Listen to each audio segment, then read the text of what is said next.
Hola, buenas noches, ¿cómo andan?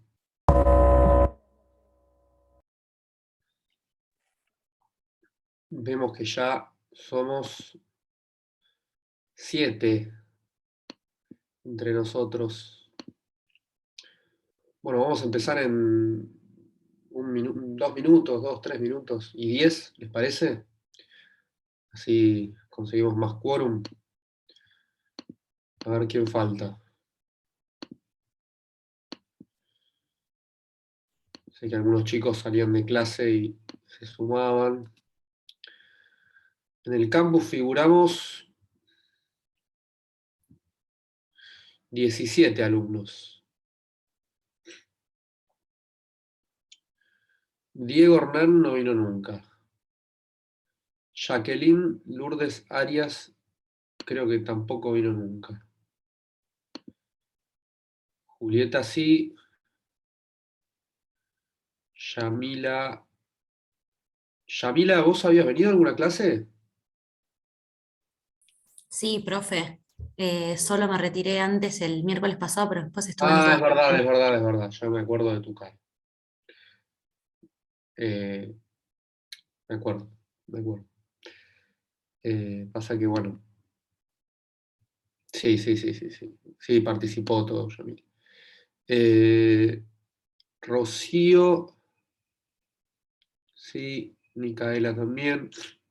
Ah, Micaela figura 2 veces en el campus. Mariano Limardo también, pero ahora no sé si está. Ahí está, con la cámara apagada. Eh, Noelia está. Martín está, ¿no? Sí. No. Sí, está Martín. Aquí estoy. Lautaro está. Pamela no está por ahora. Y falta nuestro amigo Luciano y Romanza. Romanza tampoco está. Bueno, vamos a esperar un minuto más entonces. A que llegue el resto y vamos a empezar. ¿Alguien quiere compartir alguna noticia, algo mientras tanto?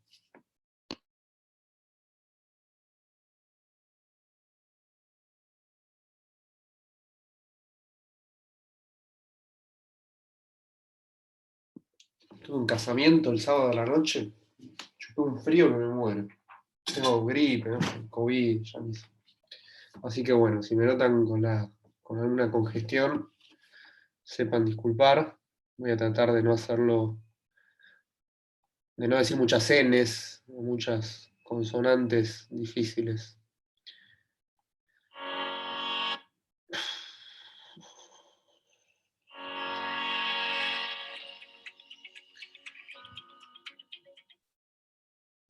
¿Ninguno tiene una noticia para compartir? ¿De nada? Pasaron tantas cosas este fin de semana.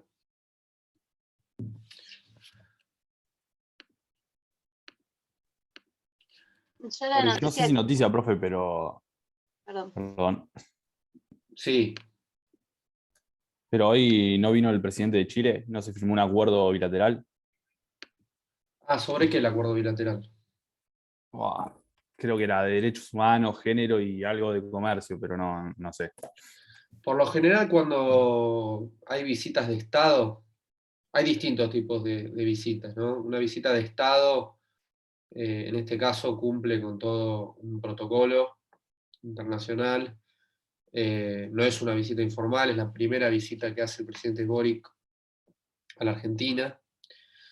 Eh, el presidente Fernández no había podido viajar para su asunción porque daba el discurso inaugural en el Congreso en marzo de este año, pero por lo general se firman toda una serie de acuerdos, que son acuerdos ejecutivos dentro de lo que serían las atribuciones del Poder Ejecutivo en el artículo 99, inciso 11 de nuestra Constitución.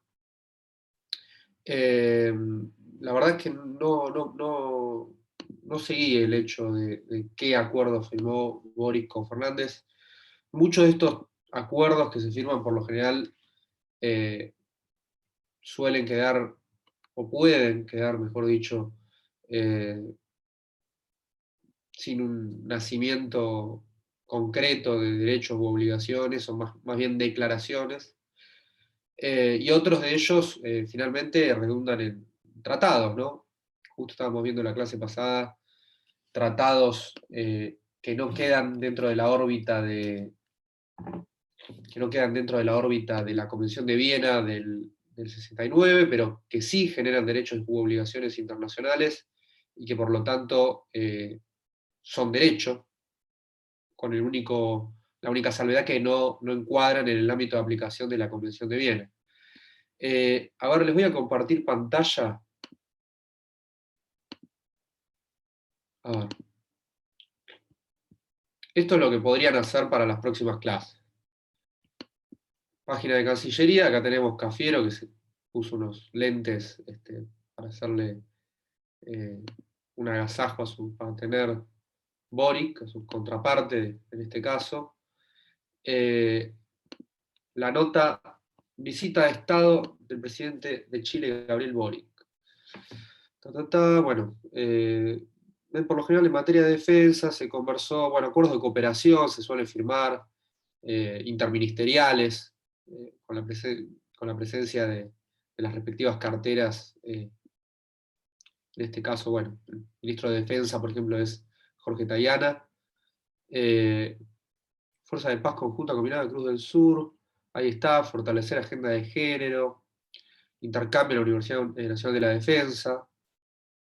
Les recomiendo, si quieren estudiar un poco la oferta académica, la Universidad Nacional de la Defensa tiene muy buenos posgrados y gratuitos. Es aquí en Buenos Aires, pero quizá les pueda interesar alguno. Tengo amigos conocidos que dictan clases allí, que son grandes docentes. Asimismo, se resaltó la importancia de fortalecer la comunidad de estados latinoamericanos y caribeños. ¿A algunos les suena este nombre, esta sigla, CELAC?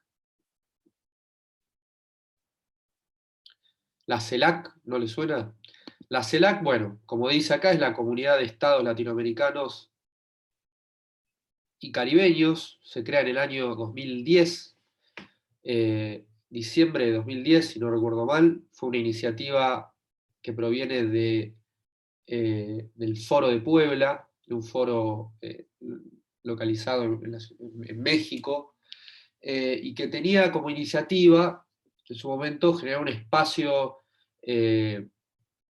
de discusión, de debate, de intercambio, de cooperación interamericano, restando quizá prominencia a la figura de Estados Unidos dentro de lo que era el marco histórico de la OEA.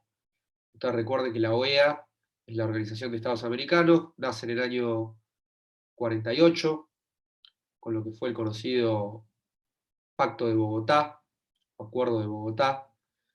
Nace la OEA, si no recuerdo mal, mediados de abril del 48, se condice con lo que fue en Colombia el inicio de un periodo conocido como la violencia. La violencia en Colombia se remonta a varios décadas, siglos, pero concretamente en el año 48 se produce el asesinato de una figura que representaba dentro del Partido Liberal, Partido Colorado de Colombia, representaba cierto ascendente popular,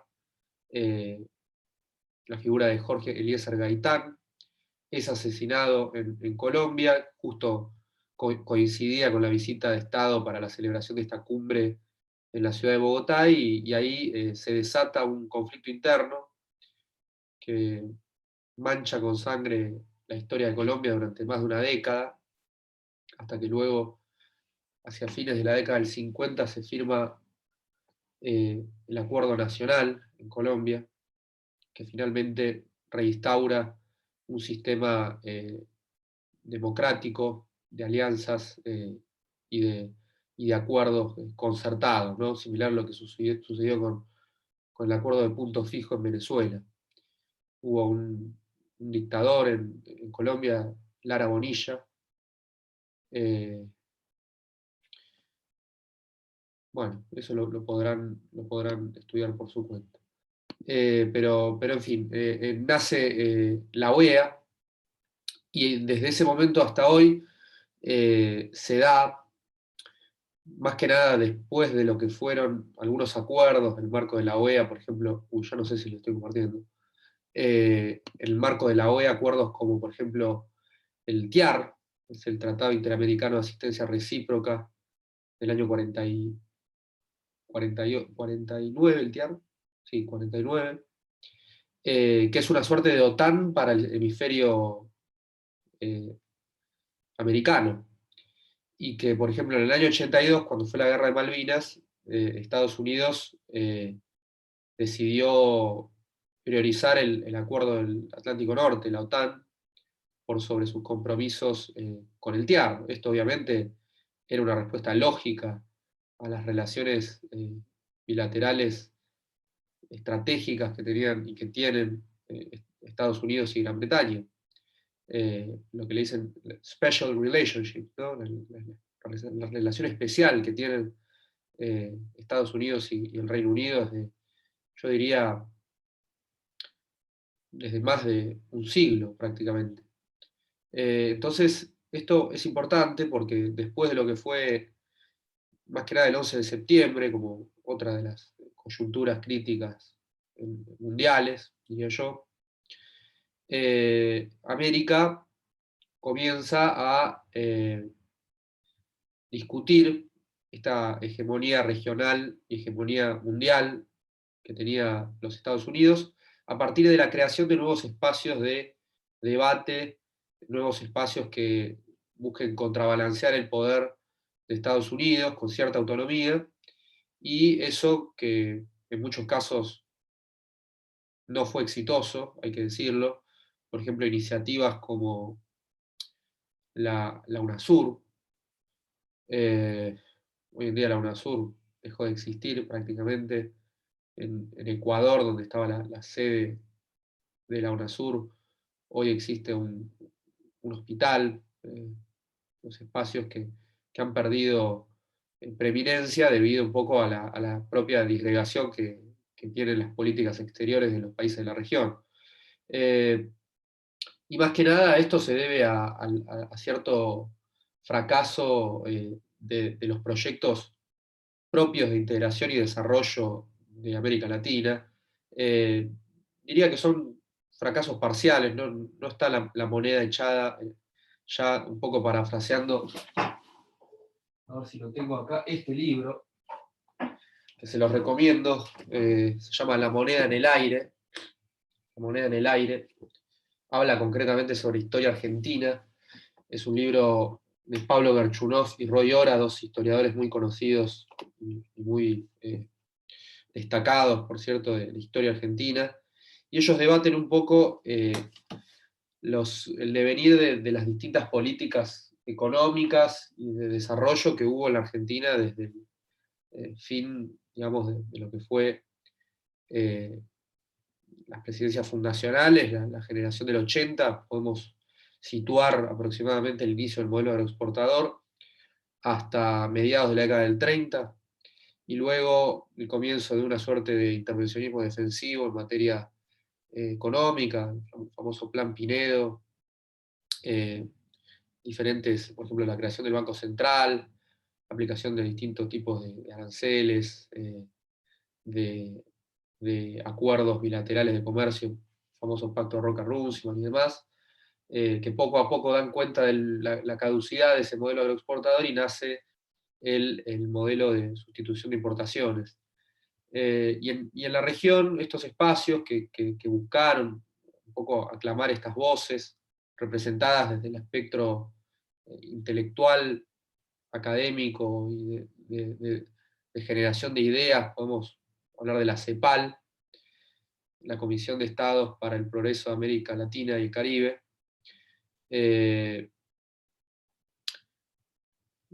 Fue director de la CEPAL mucho tiempo Raúl Prebisch, un economista argentino muy conocido, también presidente del Banco Central.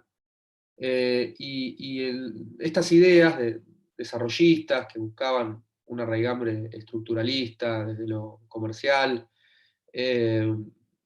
neo-keynesiana desde lo económico, dejaron como saldo proyectos que al día de hoy no encuentran un rumbo y que han también variado en el devenir de distintas políticas económicas, ¿no? Como fue, por ejemplo, el Mercosur, que ya vamos a ver más adelante, o como fue la Comunidad Andina de Naciones, otra organización que está prácticamente maltrecha y en estado de desintegración.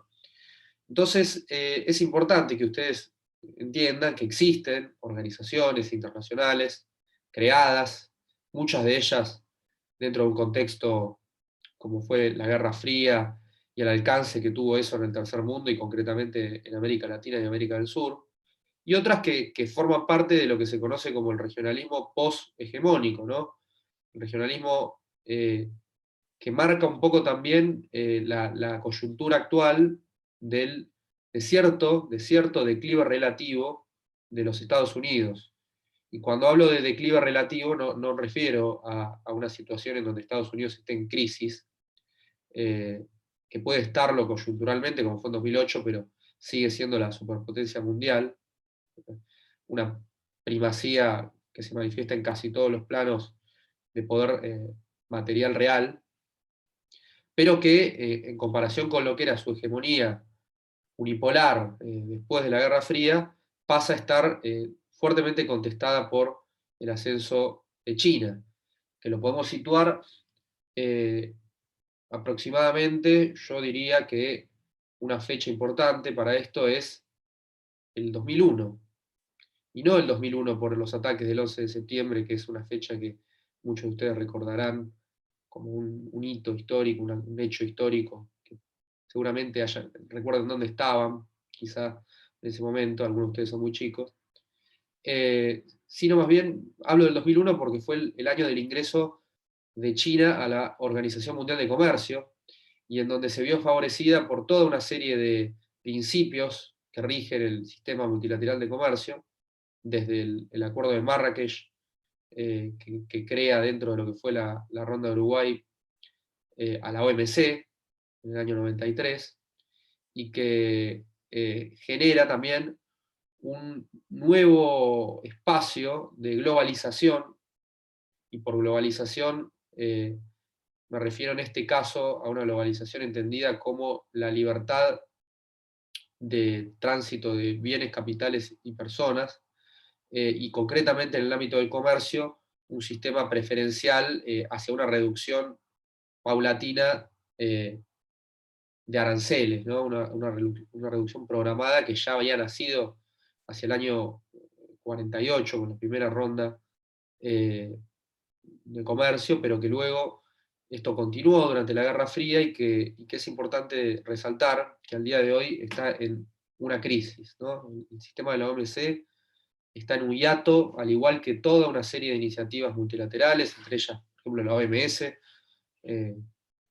un rol cuestionado durante la crisis del COVID, esta pandemia que tuvimos o que tenemos, y genera a su vez una suerte de reacción a través de refugios, para llamarlo de alguna manera, que buscan los estados en el regionalismo.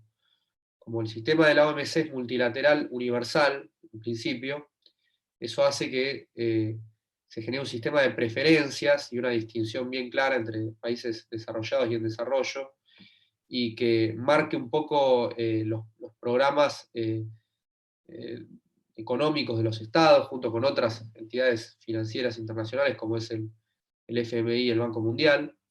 Y eso, cuando nos encontramos en coyunturas de crisis económicas, suele imputarse responsabilidad a actores externos, en este caso a la arquitectura financiera y comercial internacional. Entonces ahí los estados buscan crear espacios regionales, como es por ejemplo la CELAC, que la CELAC no tiene un propósito económico, como puede ser, por ejemplo, el Mercosur, en principio, pero sí un espacio de debate, diálogo y cooperación regional que excluya al actor o a la hegemonía regional de antonomasia que es Estados Unidos, y que plantee nuevas formas de soluciones para problemáticas de la región desde la región. Todo esto viene a colación de que la Argentina es desde este año presidenta pro tempore de la CELAC.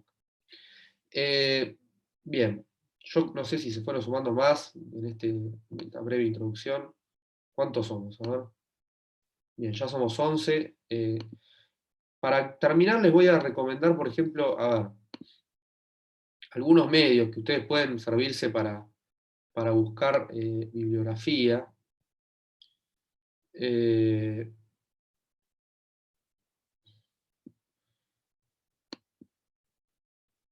Calendario, no, compartir.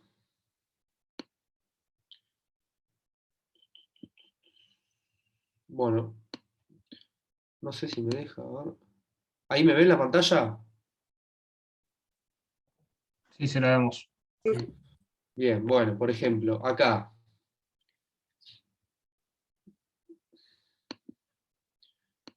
El home banking de Galicia, desde ya que no. Pero por ejemplo, América Latina tienen páginas, por ejemplo, bueno, Le Monde Diplomatique. Uno tiene que leer todo. Nodal tiene algunas noticias regionales. Pueden buscar en el CARI, en la página del Consejo Argentino para las Relaciones Internacionales. Por ejemplo, ahí se publican también artículos de política exterior. En Estados Unidos, los medios más importantes diría que son Washington Post, New York Times, Wall Street Journal y Bloomberg, pero tienen, por ejemplo, think tanks como el Council on Foreign Relations, la revista de Foreign Affairs, que es la más conocida en cuestiones de política internacional.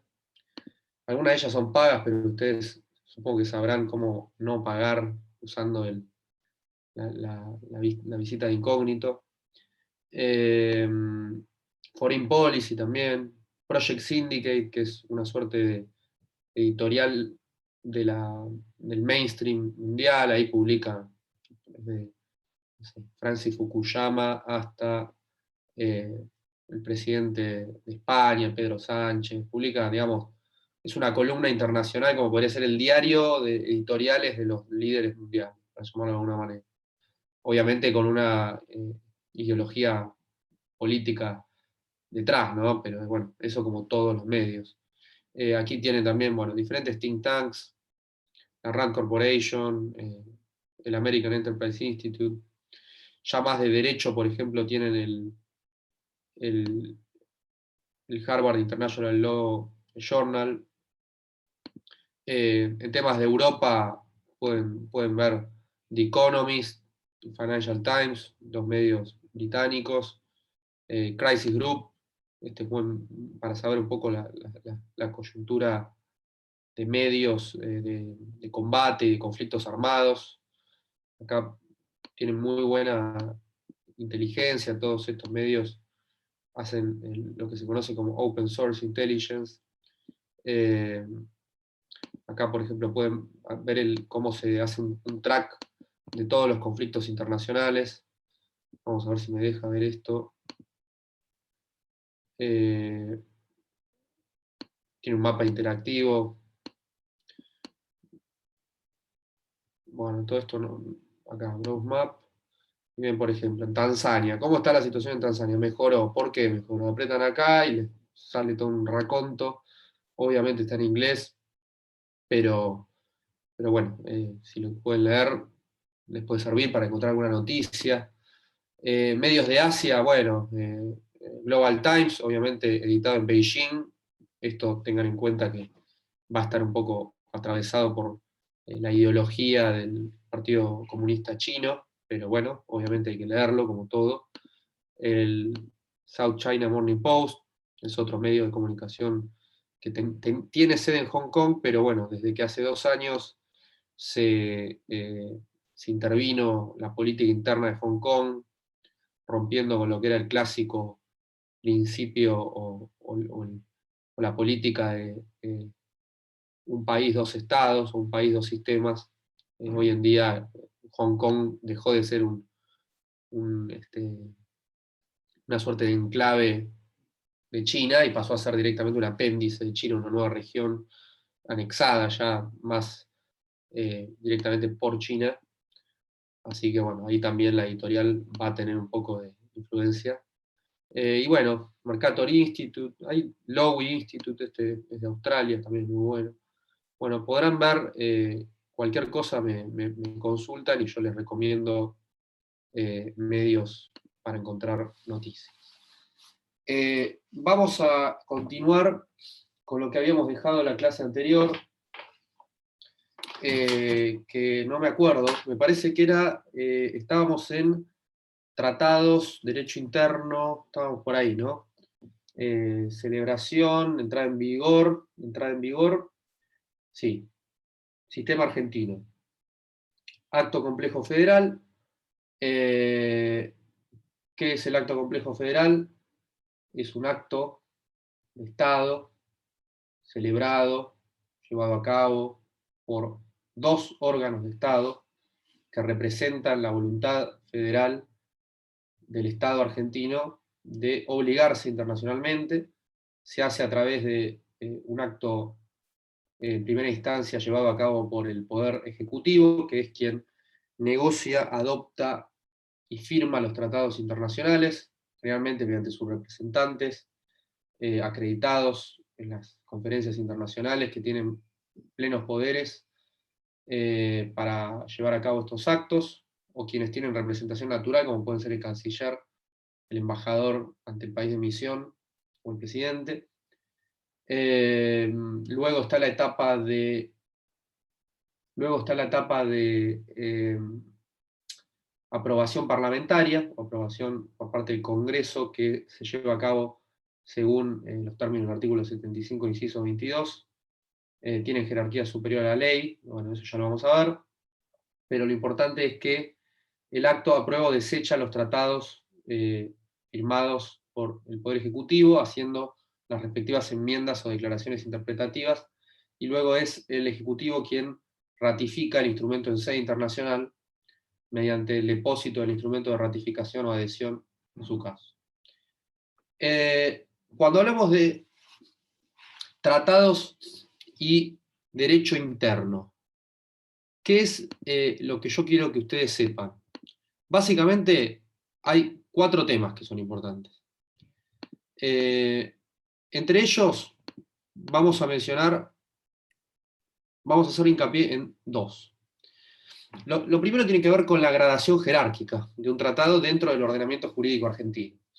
Ustedes saben que los tratados, esto lo habrán visto en derecho constitucional, tienen jerarquía superior a las leyes.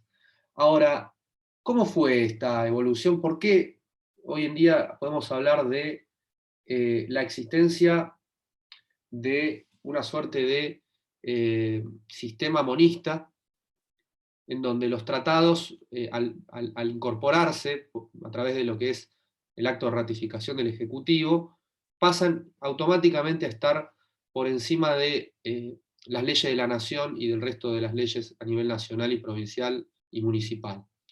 Y esto históricamente despertaba un debate entre los artículos 27 y el artículo 31. Artículo 27 que decía que el gobierno federal está obligado a afianzar sus relaciones de paz y comercio con las potencias extranjeras por medio de tratados que estén de conformidad con los principios de derecho público establecidos en esta Constitución. Eso es lo que decía el artículo 27, lo que dice, la parte dogmática de la Constitución, y nos da la pauta de que los tratados deben estar de conformidad con los principios de derecho público. ¿Cuáles son los principios de derecho público? Y los que están contenidos en la parte dogmática, como ustedes saben, 17, derecho a la propiedad; 18, principio de legalidad; 19, derecho a la intimidad, a la privacidad, y todo el resto de los plexos normativos que hacen al sistema demoliberal que tiene la Argentina. Obviamente todo lo que hace a la organización en un sistema representativo republicano federal, y a las atribuciones que competen a cada uno de los poderes, ¿no? En ese sentido, la Corte tuvo oportunidad de expedirse sobre esta cuestión de que una vez que estén asegurados los principios de derecho público, ¿no? Parecía como que se le daba preeminencia al orden constitucional y al orden interno por sobre a los tratados, incluyendo a las leyes de la nación. Y luego teníamos el artículo 31, que dice que esta Constitución, las leyes de la nación que en su consecuencia se dicten por el Congreso, y los tratados con las potencias extranjeras son la ley suprema de la nación, y las autoridades de cada provincia están obligados a conformarse a ellas, no obstante cualquier disposición en contrario, algo más del Pacto de San José de Flores, que se firma, como ustedes saben, en noviembre del 59, es el pacto, podríamos decir, de rendición del gobierno de Urquiza en ese entonces perdón, porque ese fue después de la batalla de Cepeda. El Pacto de San José de Flores se firma en noviembre del 59, cuando se incorpora a Buenos Aires al gobierno federal, y que luego, después de que se revise la Constitución del 53 por parte de la provincia de Buenos Aires, esta decide presentar ciertas reservas a la Constitución del 53.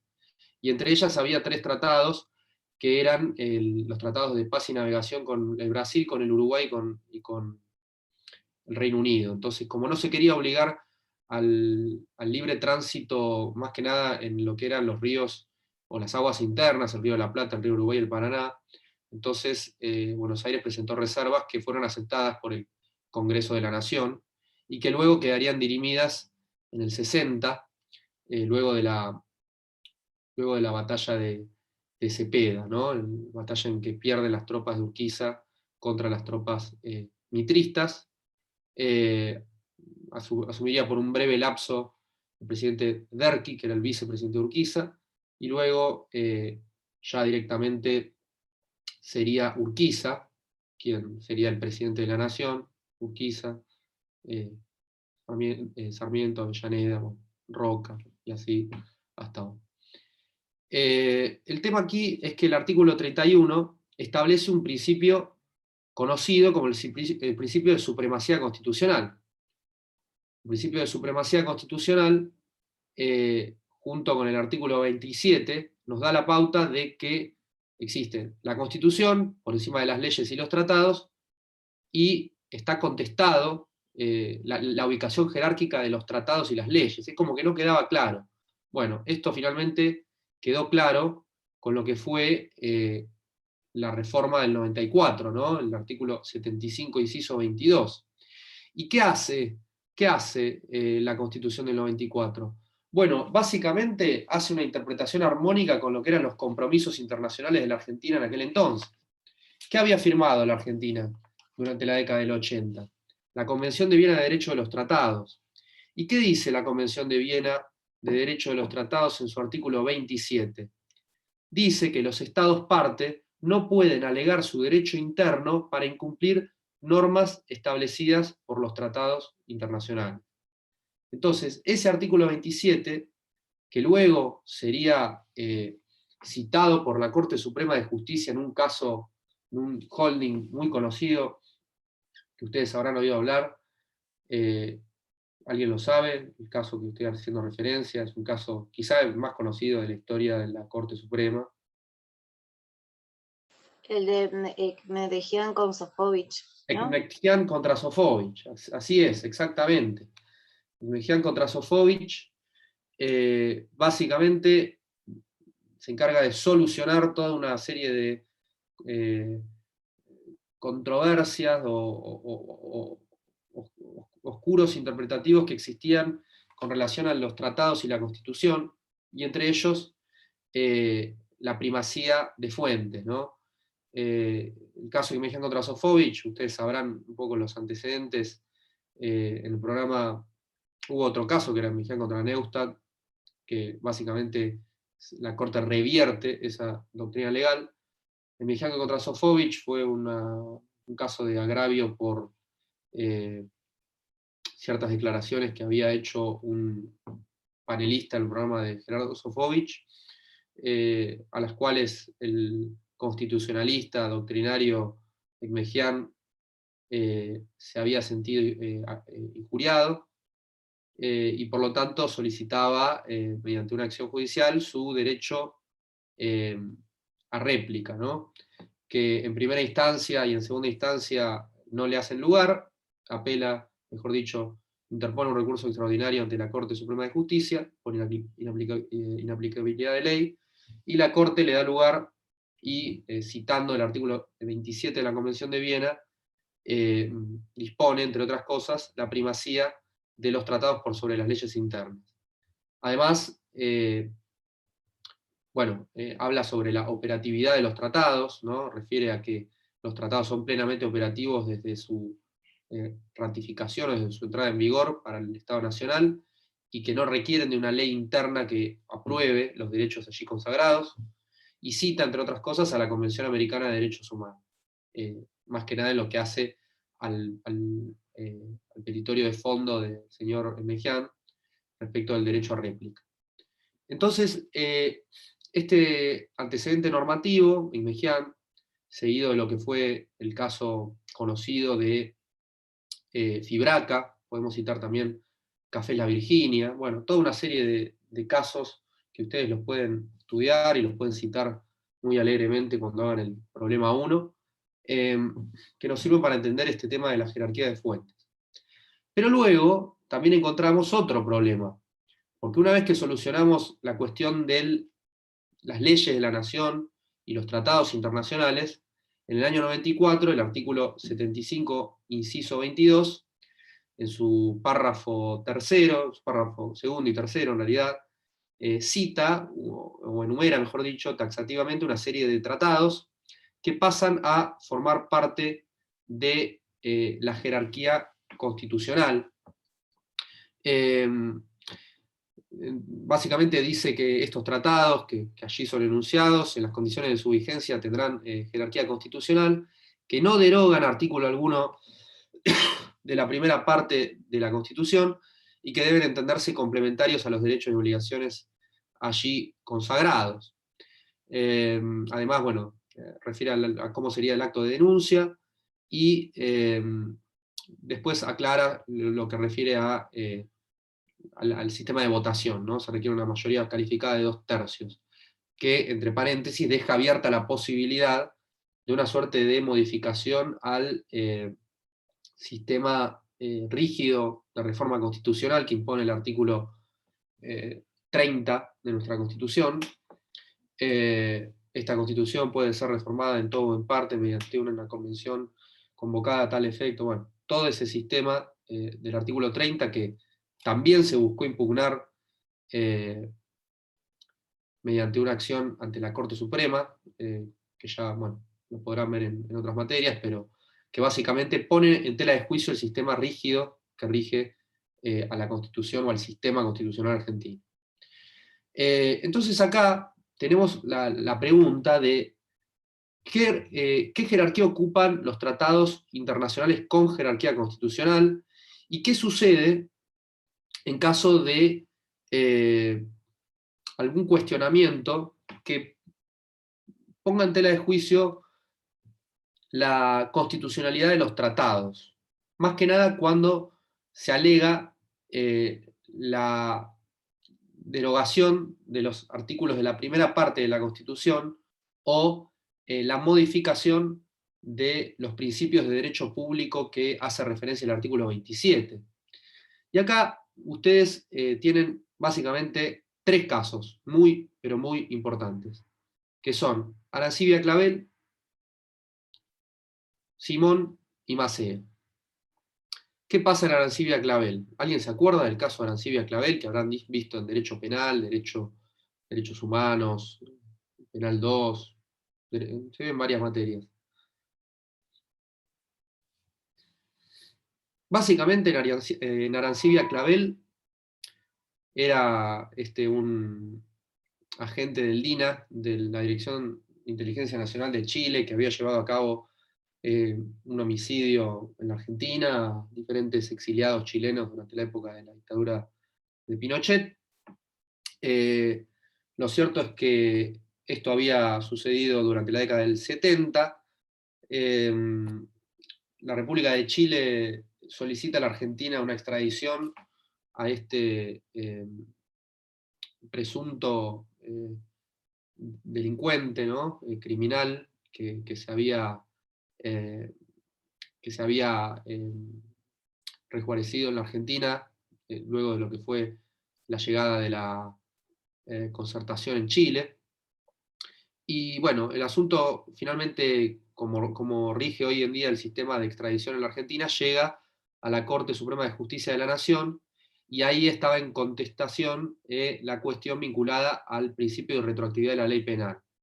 Ustedes saben que, bueno, en estos casos lo que sucede es que por el instituto de la prescripción, el transcurso del tiempo hace que queden las acciones de manera que no se puedan plantear sin ningún efecto a los fines de plantearlos en una instancia judicial, ¿no? Todo lo que tiene que ver con la prescripción de los delitos penales.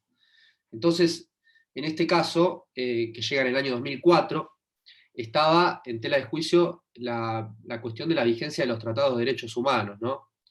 Y finalmente, lo que decide la Corte Suprema de Justicia de la Nación es entender que el principio de irretroactividad de la ley penal, mejor dicho, ¿no? Lo que sucedía en este caso era el instituto de la prescripción penal, era un instituto procesal, que si bien ingresaba dentro del principio de legalidad, existían para ello diferentes excepciones, dentro de los cuales nos referimos a los tratados cuyos derechos humanos sean allí consagrados, y aplicando la Convención para la Prescriptibilidad de los Crímenes de Lesa Humanidad, se aplicó retroactivamente la ley penal. Entonces, en ese caso, lo que la Corte arguye es que la ley se encontraba vigente para el momento en que se cometieron esos delitos, ya que formaban parte de una norma imperativa de derecho internacional general, de derecho consuetudinario, y que por lo tanto correspondía a la extradición del señor Arancibia Clavel a Chile, luego de que, digamos, quede claro que la convención que había entrado en vigor después de la reforma del 94, aplicaba para este caso.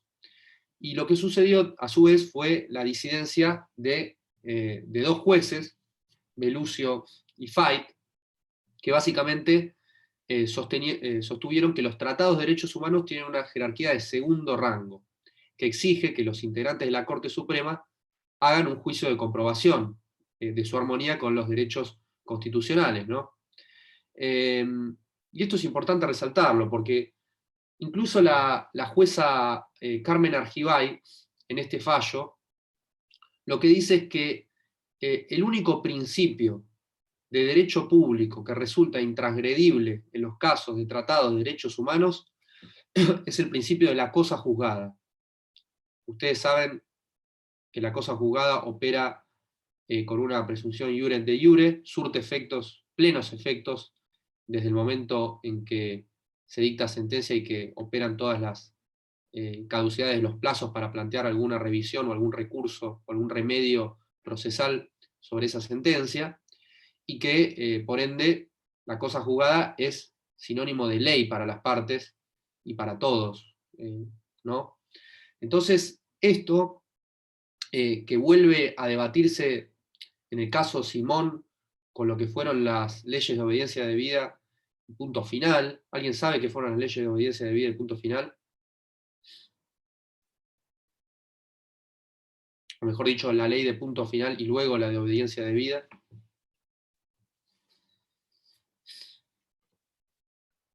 Fueron las que absolvieron de alguna manera a los militares de bajo rango, o sea, no a la Junta.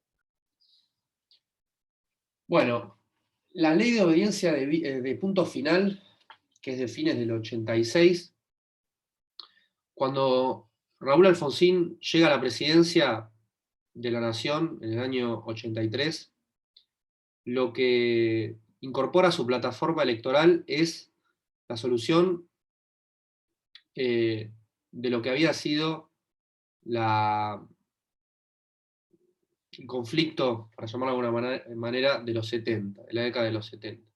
Conflicto que se encuadra a partir del Nunca Más, publicado en el año 85, y fue entregado por Ernesto Sábato como director de la CONADEP al presidente Alfonsín en el Congreso, incorpora lo que se conoce como la idea de que el terrorismo de Estado debía ser acusado y juzgado en primera instancia o en primer lugar por las propias fuerzas o tribunales militares. Como esto no sucedió, la causa pasa a instancia civil, al fuero criminal, o el fuero de la justicia federal criminal, y en ese momento empiezan a inundarse una oleada de acciones, diferentes tipos de acciones contra quienes habían cometido estos actos durante la década de los 70, vinculados más que nada al terrorismo de Estado, pero también habían sido acusados allí los jefes de las organizaciones político-militares más resonantes, como lo fueron Montoneros, FARC, etc. Y como parecía indicar que el juzgamiento de estos actos iba a llegar a la oficialidad de menor rango, como bien dijo ahí nuestro compañero, el presidente Alfonsín decide sancionar una ley que se conoció como la ley de punto final, que establecía que debían interponerse las acciones de los juzgados para antes de una fecha crítica, que a partir de allí no podían iniciarse más procesos judiciales contra quienes habían cometido estos actos, ¿no? Entonces eso genera un efecto de inundación de demandas y denuncias, que luego genera también diferentes incomparecencias por parte de acusados a prestar declaración, un caso muy conocido en la ciudad de Córdoba, y eso suscita a su vez una disconformidad muy importante dentro de lo que eran las Fuerzas Armadas de aquel entonces, para los oficiales que alegaban haber cumplido órdenes dentro de lo que era la guerra contra la subversión durante la década de los 70, y que había sido una guerra justa, según lo que ellos mencionaban, y que por lo tanto debían quedar eximidos al haber cumplido órdenes estrictas por parte del generalato.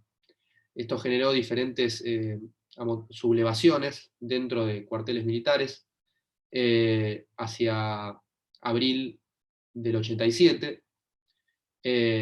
Quizá el más importante haya sido la sublevación en Campo de Mayo, llevada a cabo por el coronel Rico, Aldo Rico, y que luego, bueno, generaría todo un acuerdo político de Alfonsín en esa famosa Semana Santa del 87, su arribo a Campo de Mayo, su acuerdo con Rico, que le pedía diferentes tipos de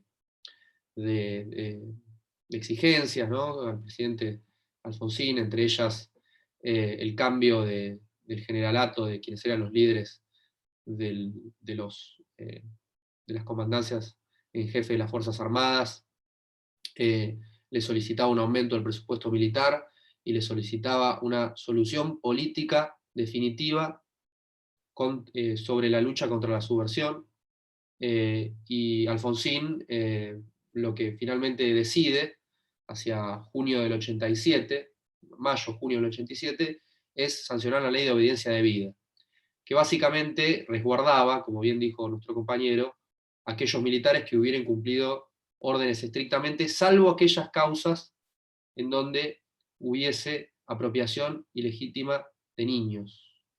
O de inmuebles, Entonces, ¿no? ¿o de qué? O de inmuebles, si no me equivoco.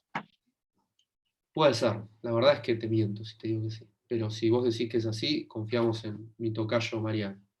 Creo que podría ser, sí. Yo no sé si lo que hacía podrían buscarlo, pero puede ser. Entonces,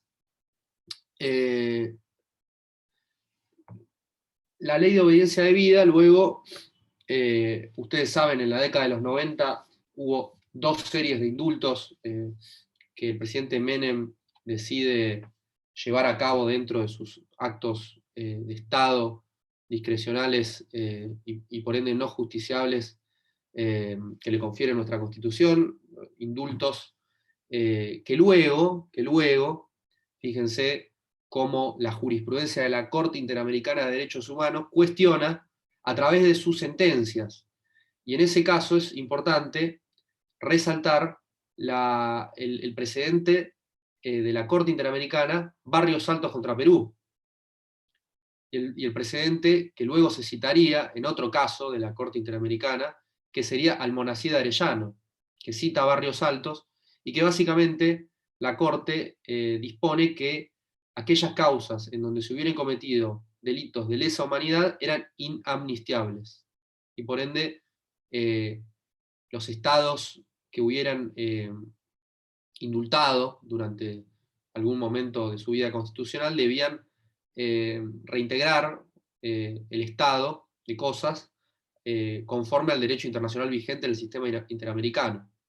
Entonces, allí, con el caso Simón, se cuestiona esto, finalmente se derogan las leyes de obediencia debida y punto final, y con el caso Maceo, que es del año 2007, citando el precedente Almonacid, el tribunal considera que el Poder Judicial debe ejercer una especie de control de convencionalidad. Utiliza por primera vez este término tan importante, control de convencionalidad, entre las normas jurídicas internas que se aplican en los casos concretos y la Convención Americana de Derechos Humanos.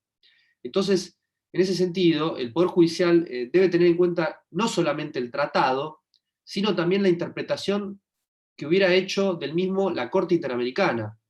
Y de esta manera comienza a aplicarse lo que se conoce como la doctrina, una suerte de doctrina del precedente dentro de la Corte Interamericana y la Corte Suprema de Justicia de la Nación, que pareciera un poco contestar esta idea de la supremacía que tiene el órgano jurisdiccional argentino, ¿no? Esto es una crítica que le suelen hacer algunos juristas al caso Maceo, que se evade lo que era el criterio que regía hasta aquel entonces, que era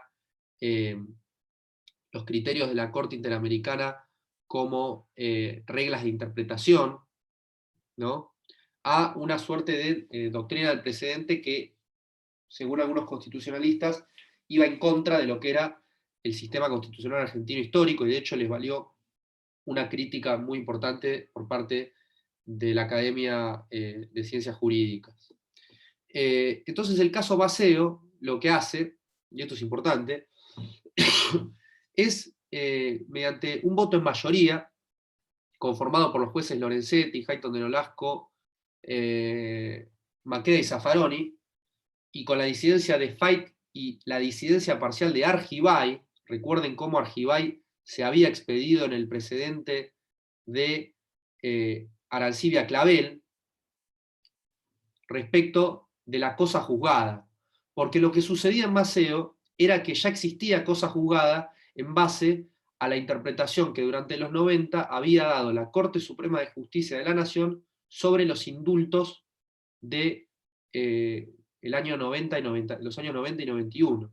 Entonces, como la Corte ya se había expedido, como ya había la Corte pronunciado una sentencia en calidad de cosa juzgada, no podía luego anular su sentencia mediante otra sentencia que fallase paradójicamente lo contrario.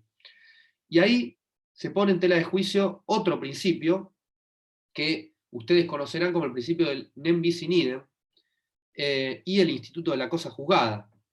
Es decir, no puede perseguirse, acusarse y condenarse a una persona por la comisión de un mismo hecho más de una vez.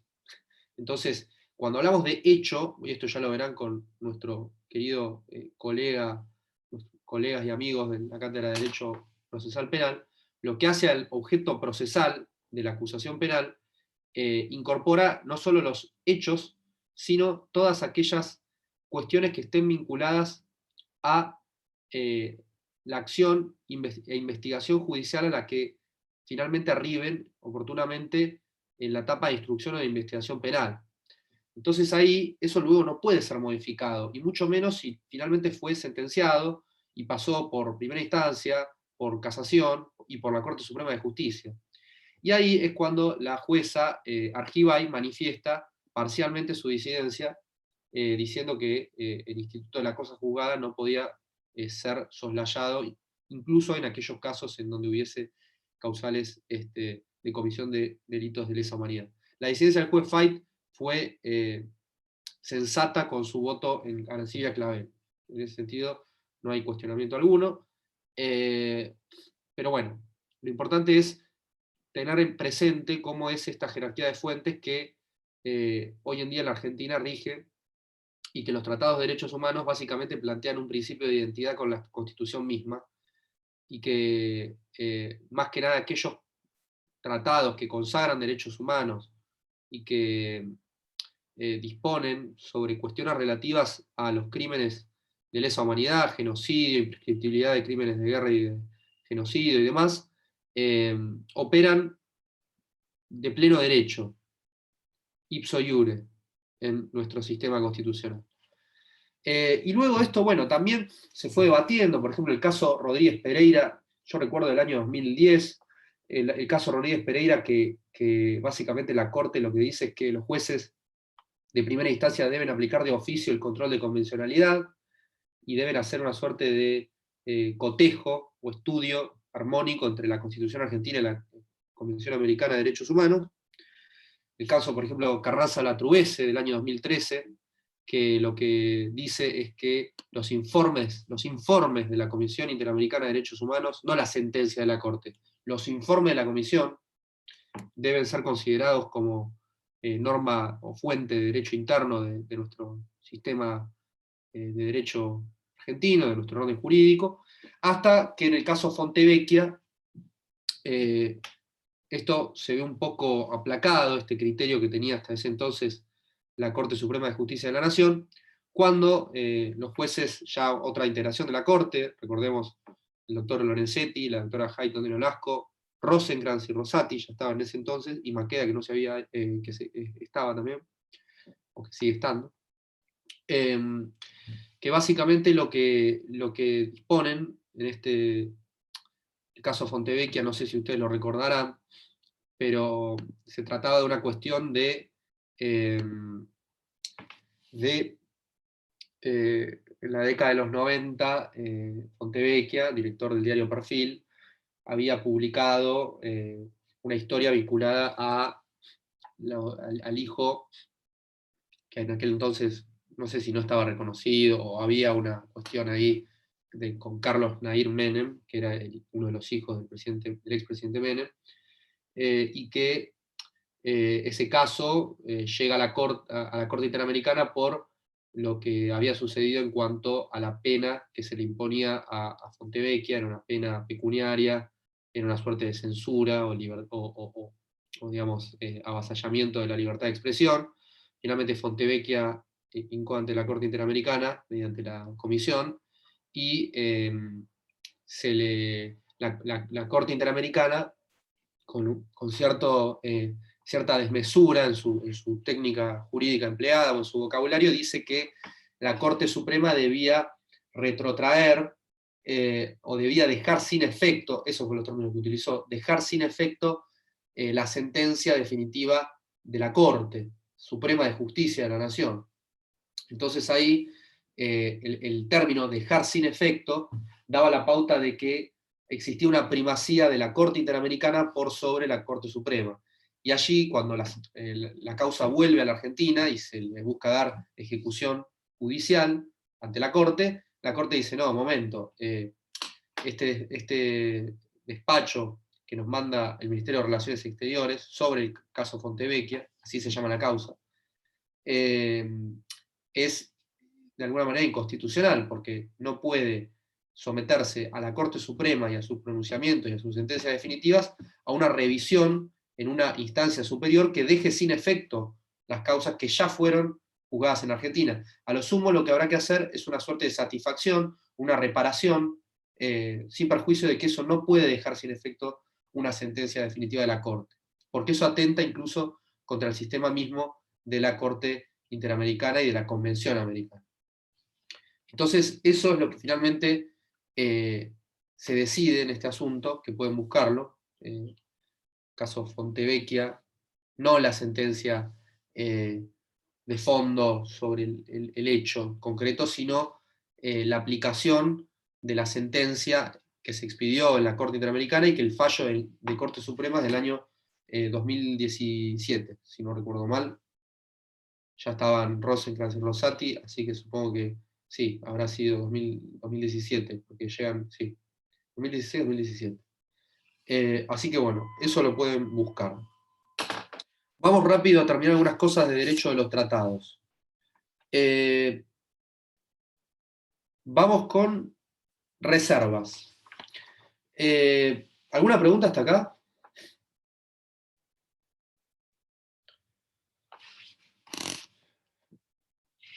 Bien, reservas.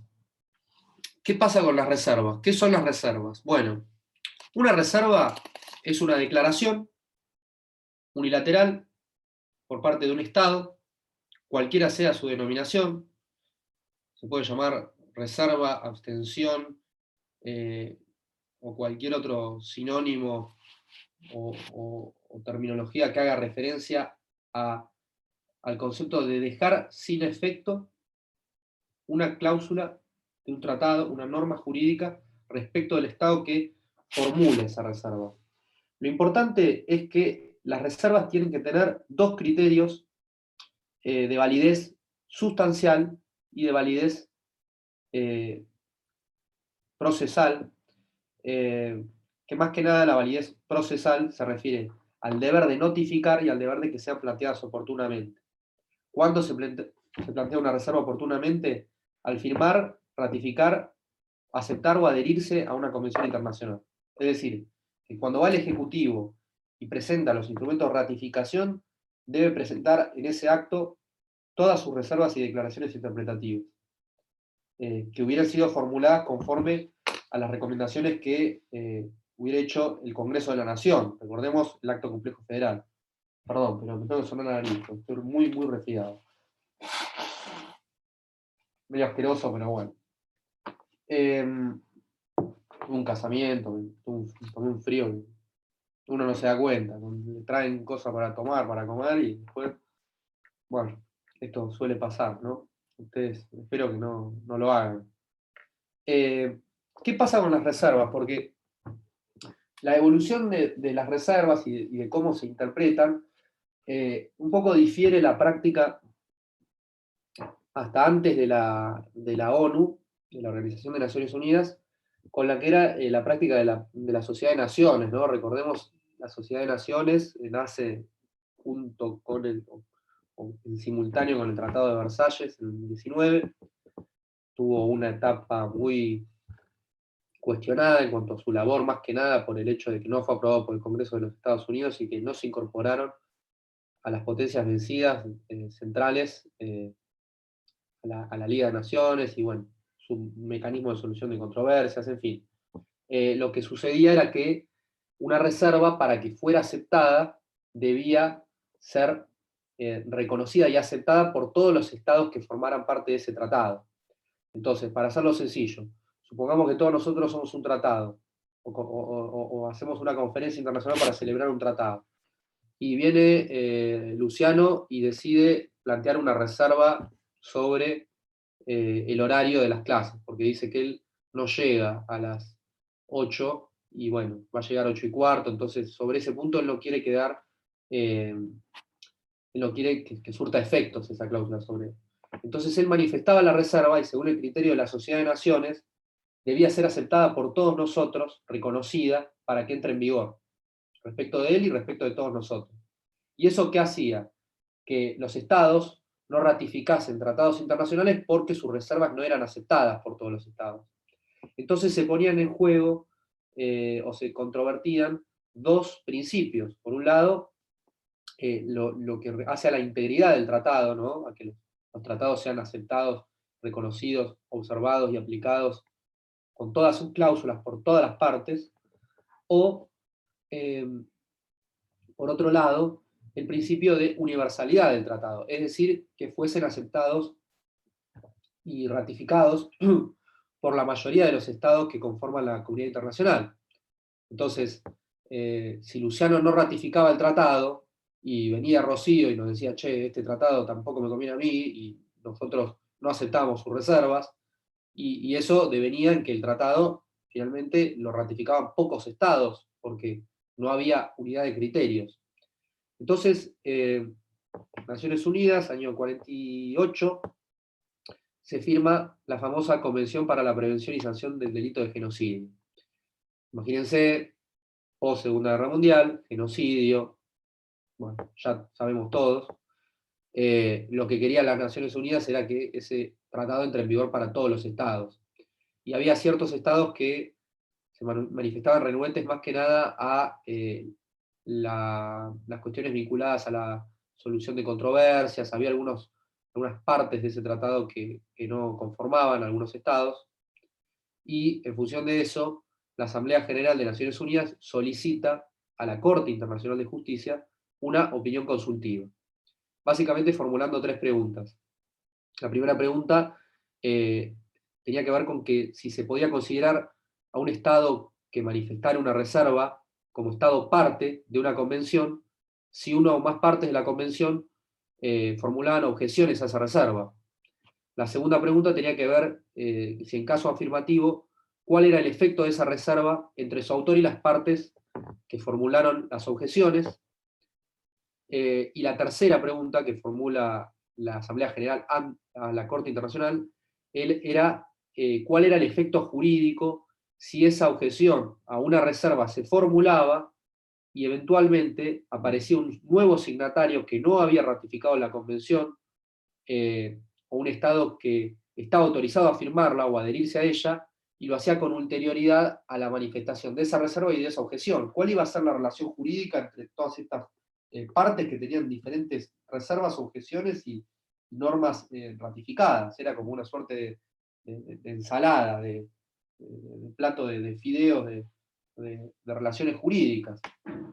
Y lo que decide la Corte Internacional de Justicia es hacer primar la relatividad de la integridad de los tratados. Básicamente se expide en favor de un criterio más universal, siguiendo un ratio decidendi más universalista. Básicamente responde diciendo que las reservas debían ser compatibles con el objeto y el fin del tratado, y que siempre y cuando cumpliesen con los criterios de validez sustancial y formal, iban a entrar en vigor respecto de los estados que manifestaron las reservas en los términos que allí fueron manifestados, con las objeciones que oportunamente manifiesta el resto de los estados, y notificando cada una de estas instancias.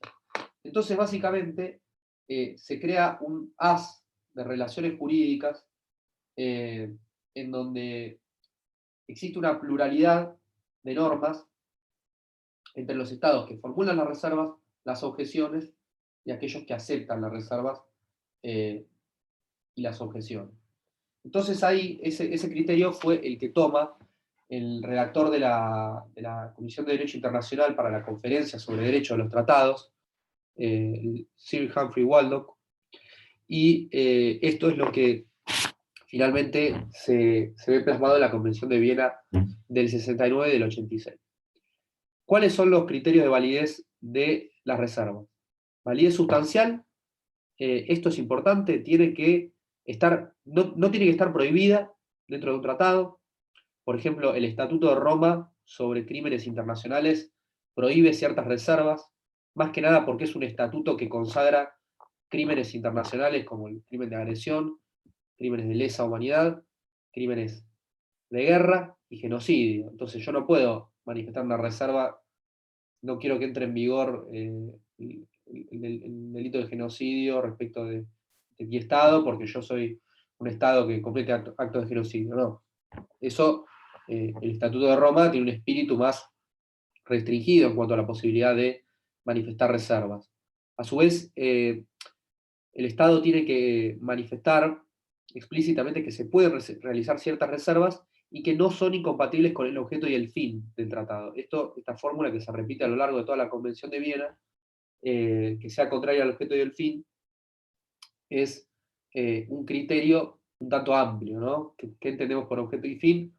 Y es un poco caso por caso. Yo puedo hablar de el contenido sustancial de la norma, puedo hablar de la razón de ser del tratado, pero si no lo vemos en un caso concreto, estamos un poco tecleando en el aire.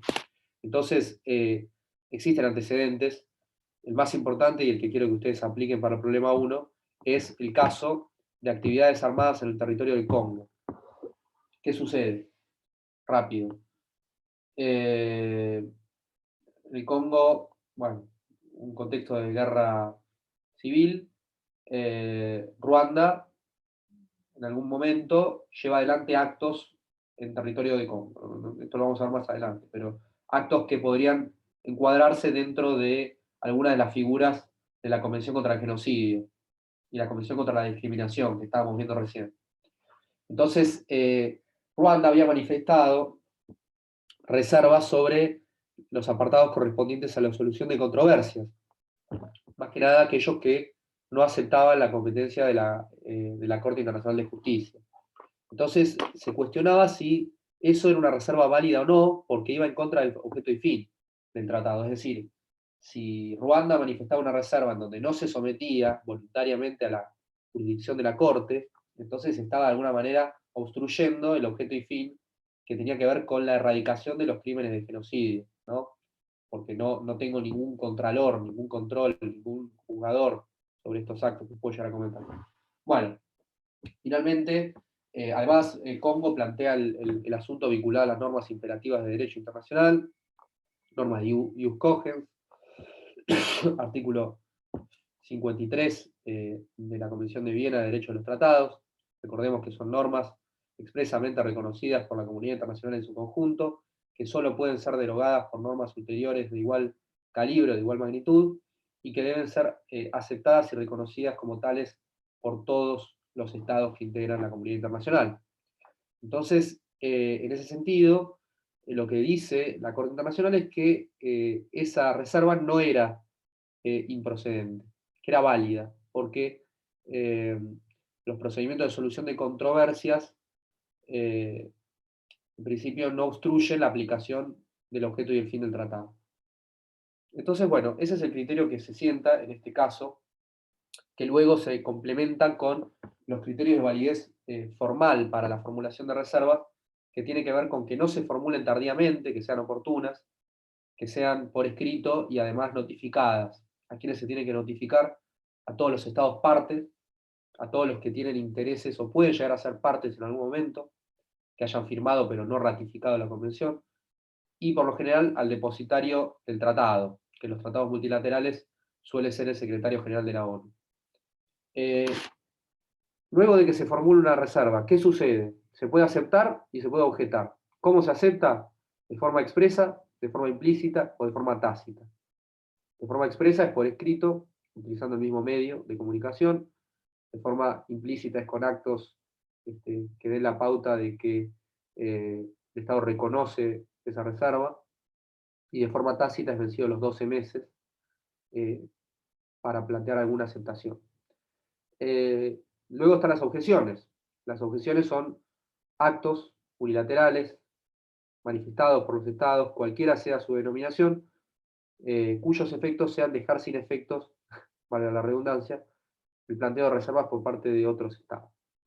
Entonces eso es importante que entiendan que si un estado manifiesta una reserva y otro estado plantea una objeción a esa reserva, entonces siempre y cuando la reserva hubiera sido válida, es decir, formal y sustancialmente, la misma no entra en vigor para ninguna de las dos partes. ¿Por qué? Porque yo manifesté una reserva y porque el otro estado o un estado interesado la objetó. Volviendo a nuestro ejemplo, si Luciano, creo que era, manifestaba una reserva sobre el horario de las clases y viene Karen y me dice, no, bueno, yo objeto esa reserva porque va en contra de mis intereses de aprender 15 minutos más, entonces entre ellos esa cláusula no entra en vigor. Y entonces Luciano no podría iniciar ningún tipo de reclamo a Karen y viceversa respecto de esa norma jurídica. Entonces los estados no quedan sujetos a responsabilidad internacional en caso de incumplimiento. Eso es básicamente una objeción. Existen distintos tipos de objeción, pero no quiero marearlos. Está en la guía de prácticas de la Convención de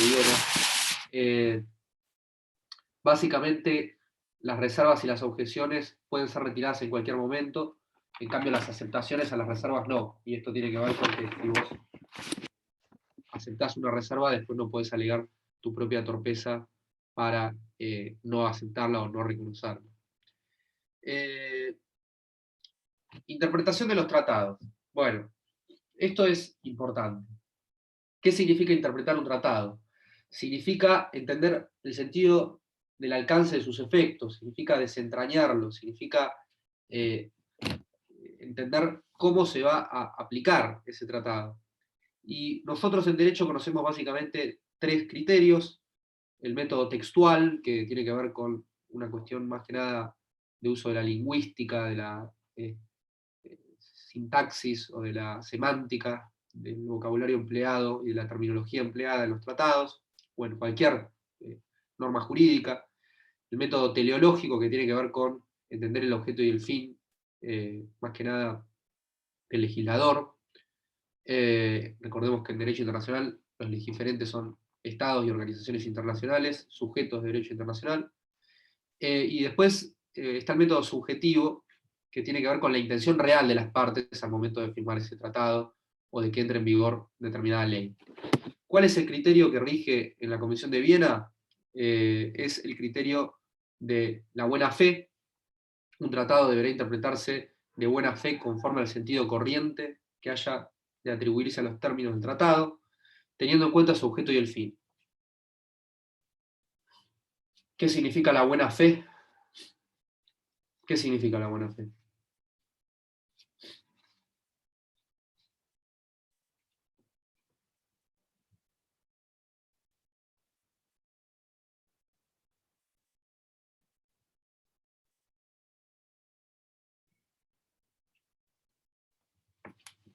Tener una buena intención.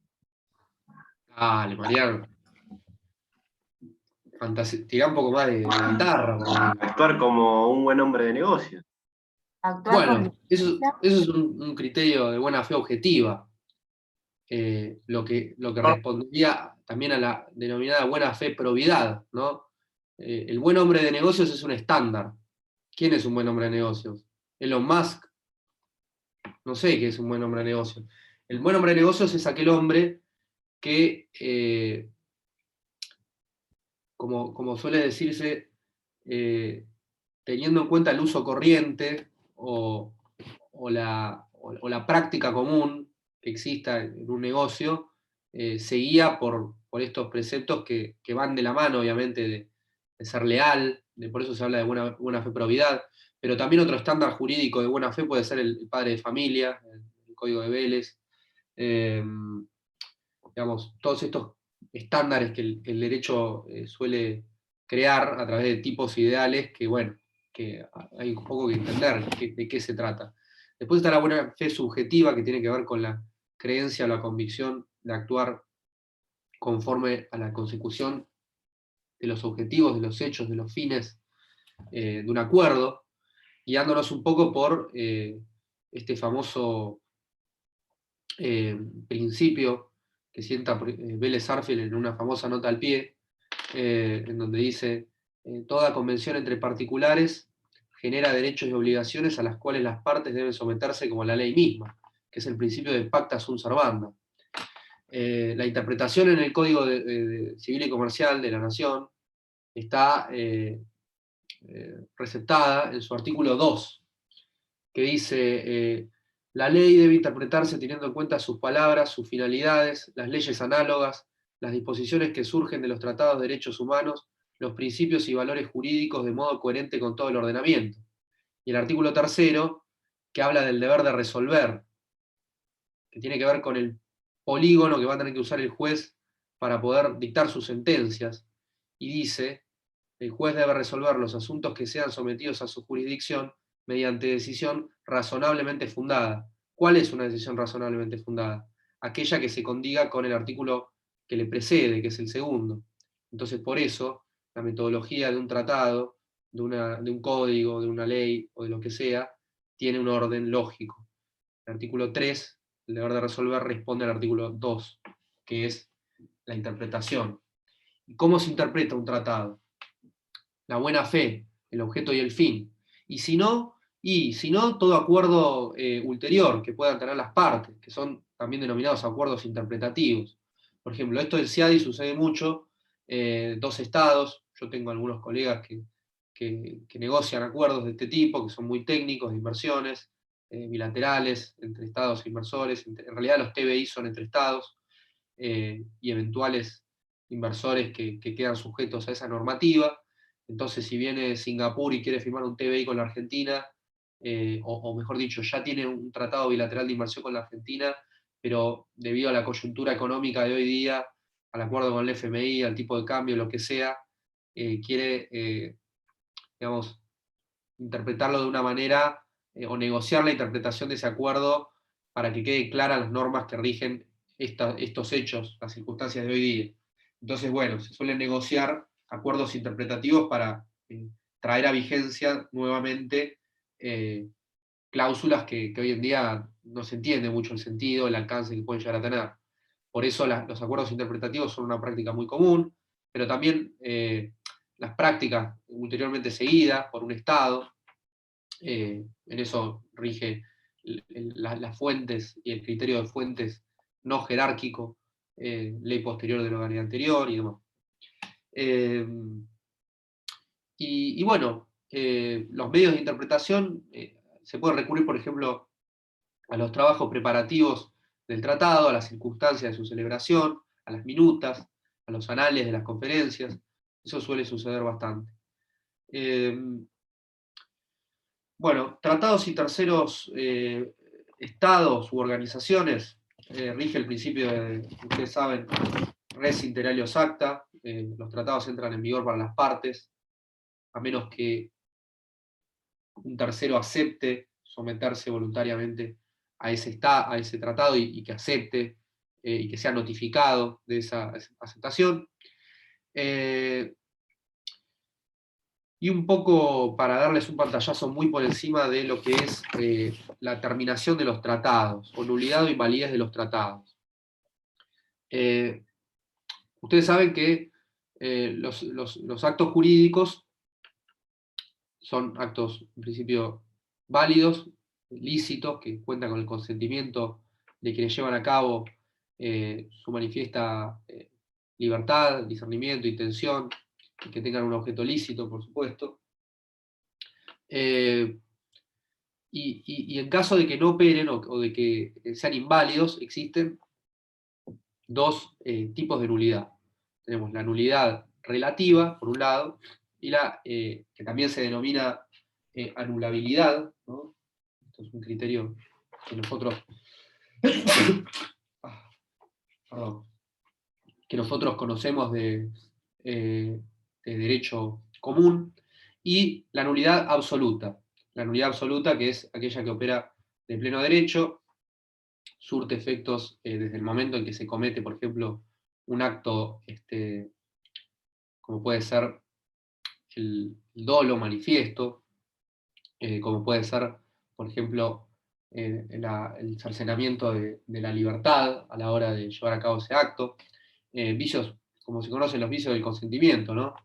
Y que hoy en día, en derecho de los tratados, rigen casi de igual manera que el derecho común. Tenemos vicios de consentimiento, que son vicios formales y vicios sustanciales.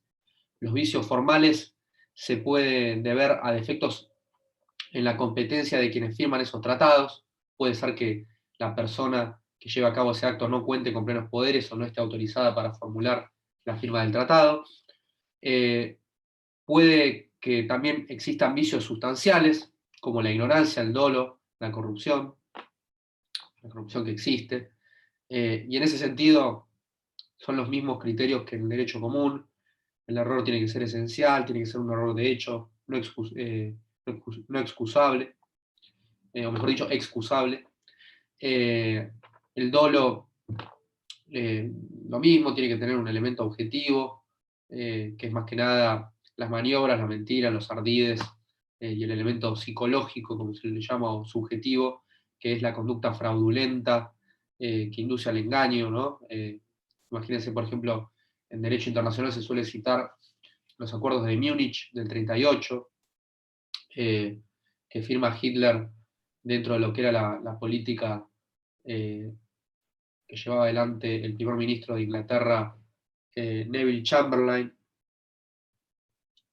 que se conocía como la política del apaciguamiento, que era una idea de que a Hitler se lo podía contener si se le daba lo que él pedía. En los acuerdos de Múnich él había pedido los Sudetes de Checoslovaquia, que había una minoría germana, y finalmente las potencias de aquel entonces, con un error rotundo, deciden reconocer esa anexión que hace Hitler de los Sudetes checoslovacos, y eso luego obviamente no satisfizo a Hitler, y bueno, decidió embarcarse en Polonia. Ya sabemos la historia de cómo inicia la Segunda Guerra Mundial.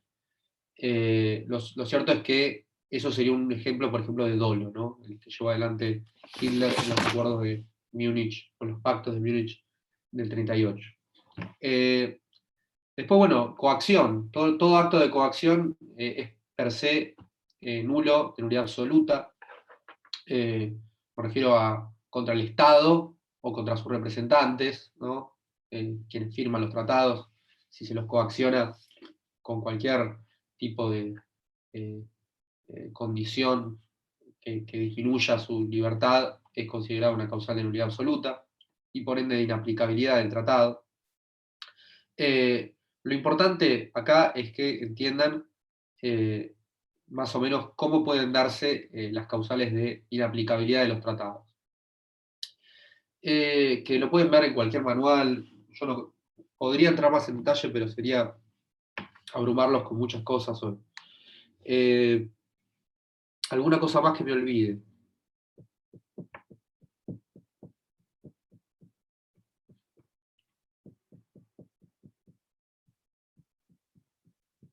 Creo que no.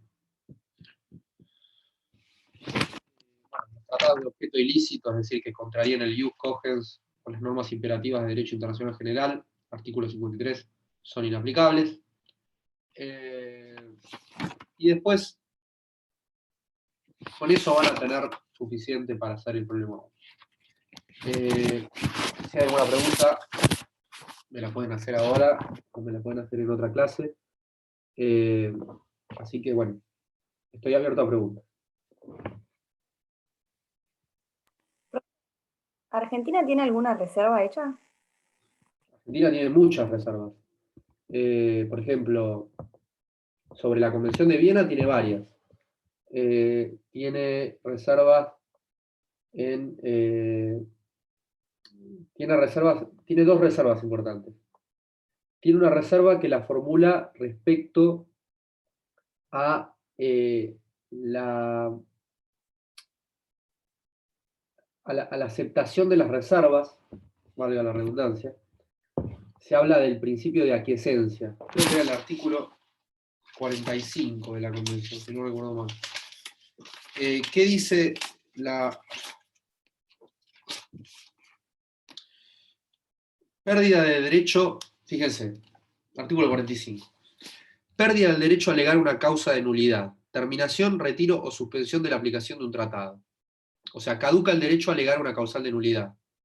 Dice, un Estado no podrá ya alegar una causa para anular un tratado, darlo por terminado, retirarse de él o suspender su aplicación, si, después de haber tenido conocimiento de los hechos, ese Estado A ha convenido expresamente en que el tratado es válido, ¿verdad? Y B, y esta es la reserva que formula Argentina, se ha comportado de tal manera que debe considerarse que ha dado su aquiescencia a la validez del tratado o a su continuación en vigor o en aplicación según el caso. Y eso opera también para las reservas. Y ahí Argentina formula reserva, valga la redundancia, porque justamente no quería que se interprete que la aquiescencia puede ser una causal que opere en contra de los eventuales derechos de Argentina por mera aquiescencia o porque no se manifestó al respecto. Es una suerte de presunción que otorga la Convención de Viena es la excepción de la excepción, porque el principio es que las reservas deben aceptarse u objetarse expresamente. Ahora, si se alega una reserva y no se objeta, y la aceptación es implícita por aquiescencia, entonces eso, según la Argentina, operaría dentro de un criterio que suele ser más benevolente para aquellos estados que están constantemente alertas de cualquier tratado, de cualquier convención. Entonces era más fácil manifestar a reserva ahí, y que no hubiese, digamos, lugares a dobles interpretaciones, o que eso después pudiese alegarse en contra del argentino. Y manifiesta reservas sobre una causal determinación, que lo pueden ver. Los tratados en principio pueden terminar por muchas cosas, o por muchas circunstancias. Entre ellas hay circunstancias que son ajenas a los tratados. Y esas circunstancias ajenas de los tratados, encontramos un famoso principio de derecho común, que ustedes conocerán como la teoría de la imprevisión. Es la cláusula nec rec stantibus, que significa que el derecho continúa vigente siempre y cuando no se alteren las circunstancias en las cuales fue celebrado ese acuerdo de voluntades. Entonces es una suerte de causal para terminar aquellos tratados que, por un cambio o una alteración extraordinaria de las circunstancias, devenga en inaplicable. Entonces, ahí, Argentina, como esa causal por lo general era la que aplicaban los estados, las grandes potencias, para desconocer tratados de paz, de amistad y armisticios, entonces hablaban de un cambio fundamental en las circunstancias para anexar otro estado, o para invadir, o para conquistar. Se usó mucho en el siglo XIX y principio del siglo XX. Entonces, la Argentina ahí manifestó una reserva. Fíjense ustedes, es el artículo, ya les digo,